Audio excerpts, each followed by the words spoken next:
Hi friends, நம்ம chains கிச்சனில் நம்ம இன்றைக்கி ஈவினிங் ஸ்நாக்ஸு சிம்பிளாக 10 நிமிஷத்தில் செய்யக்கூடிய வீட்டில் இட்லி மாவு மட்டும் இருந்தால் போதும், ஒரு கார பணியாரம் செஞ்சிடலாம். அதுக்கு வேறு தனியெல்லாம் மாவு அரைக்க வேண்டாம். இந்த இட்லி மாவை கொஞ்சம் இப்படி நல்லா தோசை மாவு பதத்துக்கு தண்ணியாக கரைச்சிட்டு, அதுக்கப்புறம் நம்ம 2 பல்லாரி வெங்காயத்தை புதுசாக கட் பண்ணி வச்சுருக்கேன், ஒரு பச்சை மிளகா கட் பண்ணி வச்சுருக்கேன், கொஞ்சோண்டு இஞ்சி, கொஞ்சம் கருவேப்பிலை, புதினா, மல்லி இலைகளை புதுசாக கட் பண்ணி வச்சுருக்கேன்.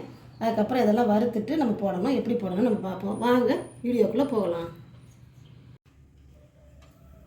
ஹலோ ஃப்ரெண்ட், இப்போ நம்ம அடுப்பில் வடை சட்டி வச்சுட்டோம். எண்ணெய் ஊற்றிருக்கோம். 2 டீஸ்பூன் எண்ணெய் ஊற்றிட்டு, எண்ணெய் காஞ்சோடனே கொஞ்சம் கடுகு, சீரகம் போட்டு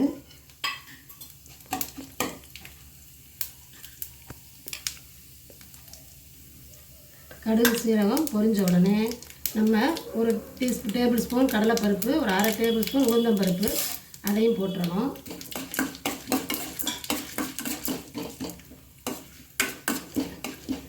இந்த பருப்பு கொஞ்சம் நல்லா சிவந்த உடனே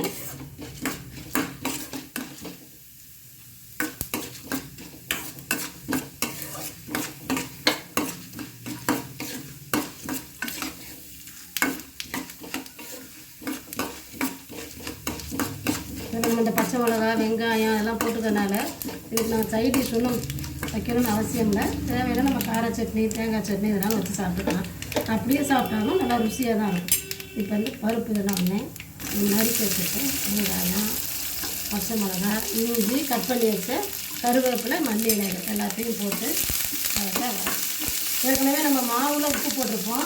அதனால் இதில் உப்பு வேண்டாம். இந்த வெங்காயம் வதங்கிறதுக்கு மட்டும் தேவையான அளவு கொஞ்சம் போல் உப்புலை போட்டால் போடணும். நிறையா போட வேண்டாம்.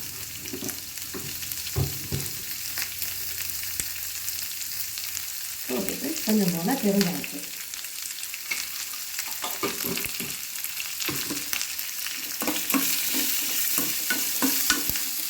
வெங்காயம் ப்ரௌன் ஆகணும்னு அவசியம் இல்லை. லேசாக வதங்கினா போதும்.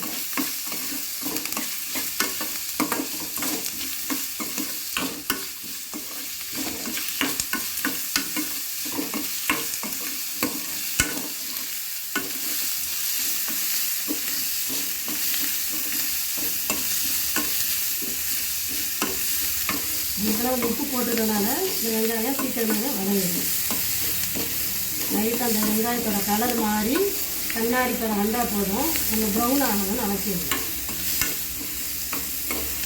ப்ரௌன் ஆகிடுச்சுன்னா நம்ம அந்த பணியாரம் செய்யும்போது பார்க்கக்கூடிய இதில் ப்ரௌன் கலராக தெரியும். நம்ம கண்ணாடி பழம் வந்தவுடனே நம்ம ஆஃப் பண்ணிடலாம். பாருங்கள், அந்த வெங்காயம் வரையும் கண்ணாடி பழம் வந்துடுச்சு. நம்ம ஸ்டவ் ஆஃப் பண்ணிடலாம்.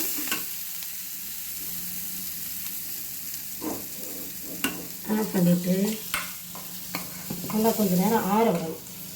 ஆறின பிறகு நம்ம இந்த வதக்கின பொருள்கள்லாம் இந்த மாவில் சேர்த்துட்டு அப்படியே நம்ம பணியாரம் சுட ஆரம்பிச்சிடலாம். நம்ம வதக்கி வச்ச இந்த வெங்காயம்லாம் நல்லா ஆறிடுச்சு. இப்போ இதை நம்ம இந்த மாவில் சேர்த்துக்கலாம்.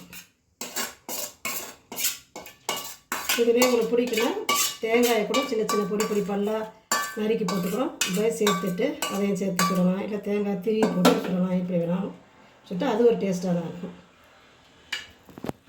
மாவை நல்லா கலந்துக்க வேண்டியது.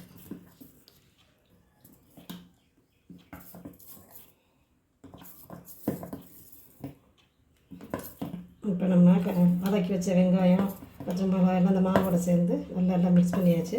இப்போ நம்ம அடுப்பில் பணியார சட்டியை வச்சு நம்ம பணியாரம் சுட ஆரம்பிச்சிடலாம். அவ்வளோதான், மாவு தயாராகிடுச்சு. பணியாரம் சுடலாம். இப்போ அடுப்பை பற்ற வச்சு பணியார சட்டியை போட்டோம். கல் காஞ்சிடுச்சு. எல்லா குழியிலையும் எண்ணெய் ஊற்றியாச்சு.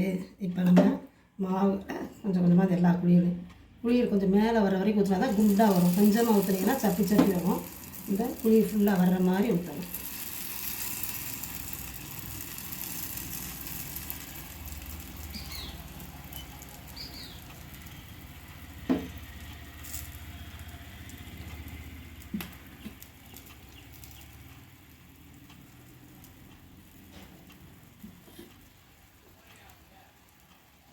ஒரு பக்கம் நல்லா வெந்த பிறகு அப்புறம் பின்னாடி திருப்பணும். நீங்கள் கரண்டி வச்சு ஒரு ஸ்பூன் வச்சு திருப்பி போட்டாலும் சரி தான்.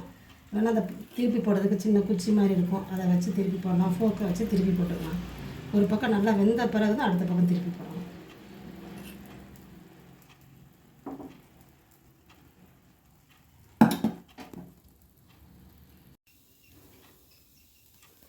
நல்லா எல்லாம் ஒன்று போல் அழகாக ஒரு பக்கம் வெந்துருச்சா அப்போ திருப்பி போட்டு 2வது பக்கம் வெந்த உடனே எடுத்து வச்சு சர்வ் பண்ணி சாப்பிட வேண்டியதுதான். சுவையான கார பணியாரம் ரெடி.